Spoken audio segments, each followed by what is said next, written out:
Good evening, cult members, and welcome to the PopCultureCult. I'm Sean. Are we sure? Sure. Hi. All the recording. Welcome to the PopCultureCult. I'm Sean. I'm Janice. And this is going to be our non-spoiler review, hopefully, of Birds of Prey and the great immaculation of the Harley Quinn of the longest name of title ever. I think it's emancipation. Whatever. Immaculation. I don't even know if that's a word. Make it up words. All words are made up. This is our non-spoiler review. This is the newest movie from the DC universe with Harley Quinn and the Birds of Prey, with Huntress and Renee Montoya and Black Mask and all that jazz. Kind of a spin-off from Suicide Squad. Suicide Squad, which was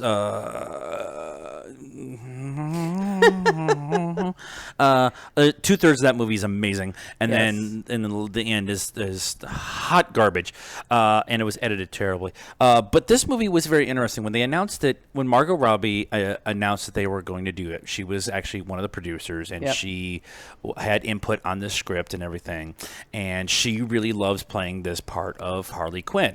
And so I was excited for it. I was excited.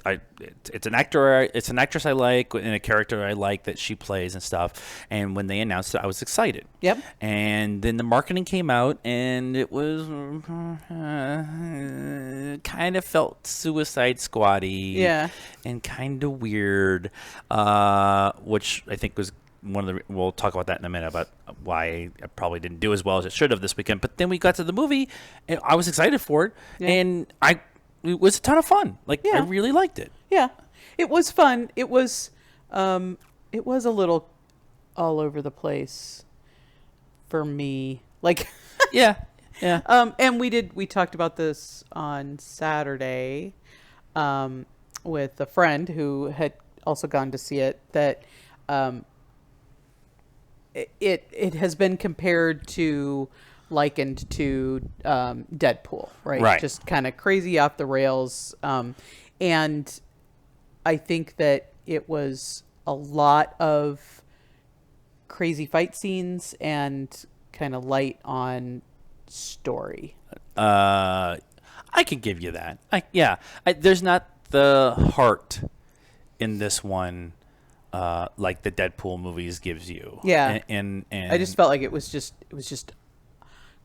constant, just all the time, which I get. It's Harley and she's crazy like that.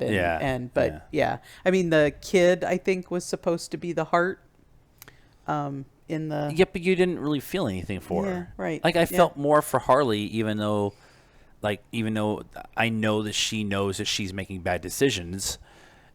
Yeah, because she was a psychiatrist or whatever. So and it's not like she's dumb. Right. She's super smart, and I felt more for Harley and her self-awareness. Yeah, that the decisions she's making was wrong. Yeah, and still trying to figure that out. That part of it was more for me. I enjoyed this movie. It's a lot of fun. We're going to watch it a lot, but like you're saying, there wasn't that really heart behind it like there was in some of the other ones. And maybe that's what I think maybe what Suicide Squad was. They tried to give you a little bit of that heart with Will Smith's character of Deadshot, and you just totally missed it. It wasn't Will's fault, and it wasn't the kid's fault. I think one of the complaints that I heard about this about Birds of Prey and the great immaculate conception of Harley Quinn is that the story is very disjointed. It's very it's told out of order and very choppy at times with some fight scenes in it. Yeah, that was actually one of the few things I actually liked about. I want to say one of the few things, but that was one of the things I really liked about it was that it was coming from Harley's point of view, and she's very much unreliable narrator. Right. It's very much her interpretation of the events, which they lean into, which is one of the things I thought was actually really well done and well executed. And I get why people don't like that storytelling process, but those people who complain about that turn around and love it when Quentin does it. Yeah. Yeah, I didn't have a problem with the kind of back and forth timeline, but I did. It was just like, I don't know. It did feel disjointed. It did, and I think they did that on purpose, and they leaned into even saying it was just disjointed at times. Yeah, yeah. It's just a little, because I mean, like, the Joaquin Phoenix Joker is disjointed as well because you are kind of seeing the world through his mind, and it just felt different. Yeah.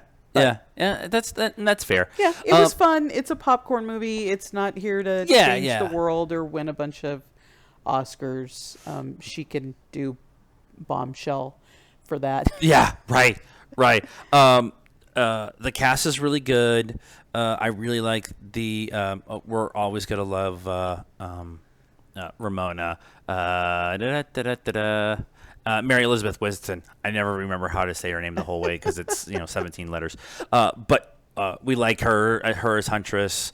They actually spent more time telling her backstory than they really did anybody else. Yeah, it was kind of weird because that story is really cool. And then the Black Canary stuff was we've got three really good canaries in the Arrowverse. Yeah, and I really liked what they did with this canary, having her be Black Mask's driver for a while and the lounge singer and all like telling that story. I really liked that. I thought that was cool. I thought that was fun. But we really didn't get much backstory with her. Right. Renee Montoya, who has played Rosie Perez. Rosie Perez can do no wrong in my book. Like, I've had a crush on her since White Men Can't Jump. But her backstory of being the good detective in Gotham and getting kind of shit on the entire time. Yeah.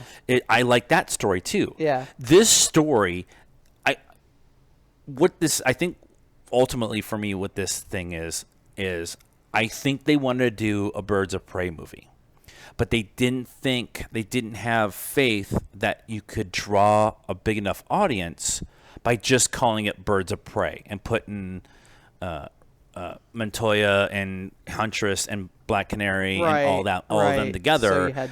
So you have to bring Harley in and have Harley be the one putting them all together, and which is fine. I get that. I would make the same decision. I get that decision, but it just felt like this was a setup for that. Yeah. To get to something else. Yeah. The only problem with that I feel, so this movie is actually pretty short. I know I didn't feel like it because we had like an hour of previews, but it's only like an hour and 49 minutes, something like that. And I kind of feel like they could have added another 10 minutes in there and given us some more backstory on everybody so that you could remove Harley from future, going on in the future, and that you would be invested and actually want to go see them without Harley being in it. Right. And I just kind of feel like as it is right now, I think they'd have to do at least one more with her. Yes, I do think should do one. I think they should do one more because I think that character with this group is a nice little. It's a nice. I hate being this guy, but a cool girl power movie about girls teaming together and fighting the bad guy. Yeah, it's a buddy movie. It's a conglomeration movie. It's a team up movie. You could turn it into a road trip team up movie, and they're fighting crime across America. Whatever. Or fighting the bad Gotham. guy. They can't. Like Gotham, who is still living in Gotham, Starling City, Central City? Like, these are the worst places. Detroit called, and they say they want their MO back. Reputation back. I think a lot of the problem with this movie made $33 million here in the States. They were projecting it 50 to 60. Then they adjusted it to 45 to 50, and then it made 33. I made 80 overall. And a lot has to deal with that. Timing. The Northeast was under a blanket of snow. Yeah. China is in quarantine. Yeah. Like there's a bunch of different things that are going on because of that. Also, this movie is oddly marketed. Yeah. And although it's Harley Quinn who is the main character, it's really an ensemble cast, and you don't really get any of that when you get into the trailers and how they were. Like the first trailer, I was just like, okay, yay Harley, but yeah. And it didn't, for me, I didn't feel like it had to be rated R. Yeah.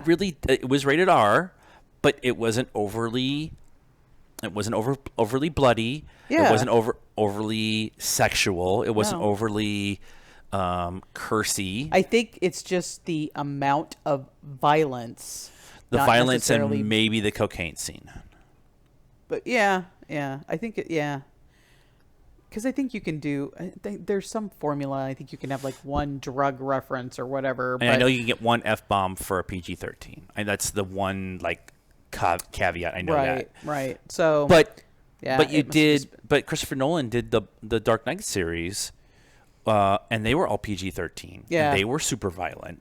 Now they didn't show a whole lot of blood, and you never really saw a dead body. But you could have done that, and marketed this a little bit differently to get that younger, 13 to 15-year-old girl who loves Harley, and they all go to Comic-Con dressed as Harley and have them show up and be there. And so I think overall, we liked it. Like we said, it's a fun popcorn movie. I think it missed a little bit more than I think we were hoping. Maybe a reason why it came out in February. Maybe right before Valentine's Day with all the and there's horror movies that apparently is now the Valentine's Day. Yeah, and this might have some legs on it too. The word of mouth overall is good on it, and so it might have some legs. There's really nothing coming over the next couple of weeks. Yeah, some counter-programming. It might be a good Valentine's movie if you're, not like into, us and not into the sappy stuff. It's a good date movie. Yeah. So that is. Oh, let's do a score. I was gonna say, are we gonna do a score? It's not a TV show. Let's do a score. I'm gonna say a 3. 3. Okay. Yeah, I'm right there. Okay. Which I want to give it more just because I want it to be better, but yeah.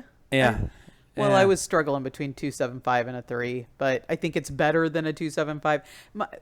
3 is like middle of the road for me. If I give something a 2.5, I didn't like it. Yeah, that's fair. And I'm thinking that this might be one of those ones where we're going to watch it, it's going to be on HBO or something down the line. Yeah. We're going to watch it and we're like, I forgot how much fun this was. Or we're going to pick up stuff. I want it as a director's cut. Release the Snyder cut. That is our thoughts on Harley Quinn and the fabulous existentialism of Harley Quinn. I ran out of giant E words. The excitement, no, I need something bigger than that, of Harley Quinn. Let us know what you thought in the comments down below and a review of it. Like this video, hit subscribe button and hit the bell for notifications. If you're on the podcast feed, please follow our podcast feed and share with your friends like always. And we're on all the social media stuff. I'm getting tired. We've done like 70 of these tonight. Social media, Facebook, Instagram, Twitter. If we don't see you, good afternoon, good evening, and good night.